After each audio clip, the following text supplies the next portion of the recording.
Seperti apa pengalaman orang-orang mengalami telat bayar hingga gagal bayar di aplikasi pinjaman online 360 kredit? Di sini saya akan sampaikan juga ke teman-teman berdasarkan dari teman-teman yang lain yang sudah bercerita. Jadi mulai dari bunganya dan juga dari DC-nya ketika melakukan penagihan. Oke, sebelumnya di sini teman-teman bisa lihat aplikasi 360 kredit ini bintangnya 4,5. Jadi jangan terkecoh dengan bintang yang tinggi karena terkadang orang ngasih bintang 5 itu agar komenan jeleknya itu berada di atas. Karena bintang 1, bintang 2 akan ditaruh di bawah oleh si aplikasinya. Oke, jadi teman-teman ini aplikasinya sudah di-download sekitar 10 juta pengguna, dan sebelum kalian meminjam pun di sini kalian bisa lihat dulu ya di bagian deskripsinya mengenai transparansi produk pinjaman. Di sini dituliskan bahwasanya aplikasi pinjaman online ini ada izinnya ya dengan Otoritas Jasa Keuangan OJK, dan kalian juga bisa cek sendiri di website resmi OJK yang mana sekarang dari 97 pinjol resmi jadi turun hingga sisa 96 karena ada yang ditendang satu aplikasi. Di sini produk pinjamannya teman-teman bisa lihat mulai dari contoh maksimal minimal, kemudian suku bunga tahunan, maksimum APR-nya 36% per tahun. Ini termasuk tinggi ya. Kalian bisa lihat di bagian maksimum APR-nya.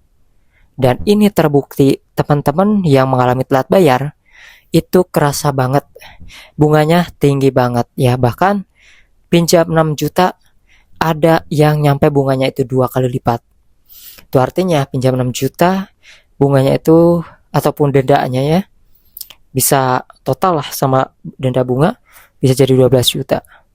Nah, kalian bisa pahami sendiri lah ya, yang meminjam uang di aplikasi ini pasti udah paham denda bunganya itu tinggi teman-teman. Itu bisa dilihat dari deskripsinya terlebih dahulu ya.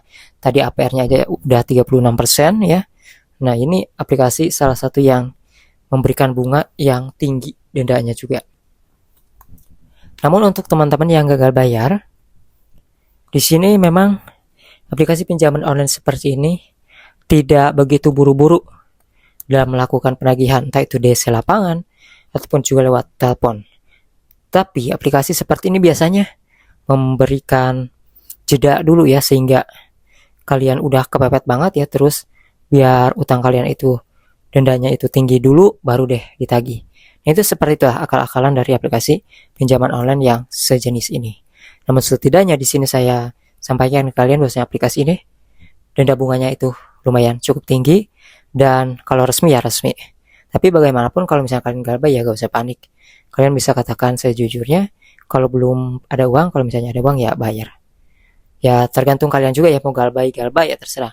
Tapi kan ada resikonya, seperti masuk slick ataupun by checking, kayak gitulah.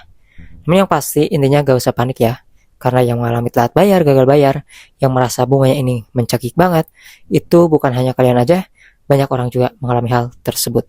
Setidaknya aplikasi ini bisa menjadi pelajaran buat kalian dari orang-orang yang sudah saya ceritakan ke kalian, bahwasanya intinya aplikasi ini itu denda dan bunganya itu besar teman-teman ya, bisa menjadi bahan pertimbangan untuk kalian ketika meminjam di sebuah aplikasi.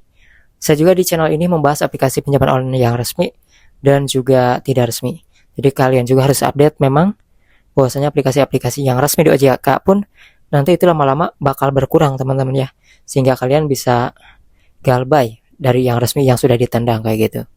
Nah, ini aplikasi OJK dan resmi ya. Oke, nanti kita bahas yang lainnya.